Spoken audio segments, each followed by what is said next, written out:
The book of Genesis, chapter 3. Now the serpent was more subtle than any beast of the field which the Lord God had made. And he said unto the woman, Yea, as God said, Ye shall not eat of every tree of the garden? And the woman said unto the serpent, We may eat of the fruit of the trees of the garden, but of the fruit of the tree which is in the midst of the garden, God has said, Ye shall not eat of it, neither shall ye touch it, lest ye die. And the serpent said unto the woman, Ye shall not surely die, for God doeth know that in the day ye eat thereof, then your eyes shall be opened, and ye shall be as gods, knowing good and evil. And when the woman saw that the tree was good for food, and that it was pleasant to the eyes, and a tree to be desired to make one wise, she took of the fruit thereof, and did eat, and gave also unto her husband with her, and he did eat. And the eyes of them both were open, and they knew that they were naked, and they sewed fig leaves together and made themselves aprons. And they heard the voice of the Lord God walking in the garden in the cool of the day.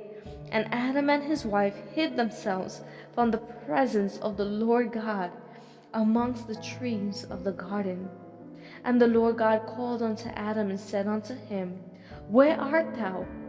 And he said, I heard thy voice in the garden, and I was afraid because I was naked, and I hid myself. And he said, Who told thee that thou wast naked? Hast thou eaten of the tree whereof I commanded thee that thou shouldest not eat? And the man said, The woman whom thou givest to be with me, she gave me of the tree, and I did eat. And the Lord God said unto the woman, What is this that thou hast done? And the woman said, The serpent beguiled me, and I did eat. And the Lord God said unto the serpent, Because thou hast done this, thou art cursed above all cattle, and above every beast of the field. Upon thy belly shalt thou go, and dust shalt thou eat all the days of thy life. And I will put enmity between thee and the woman, and between thy seed and her seed. It shall bruise thy head, and thou shalt bruise his heel. Unto the woman he said, I will greatly multiply thy sorrow and thy conception. In sorrow thou shalt bring forth children, and thy desire shall be to thy husband, and he shall rule over thee.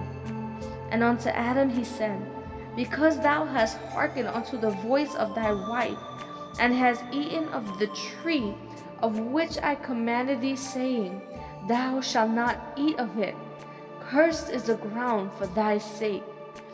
In sorrow shalt thou eat of it all the days of thy life.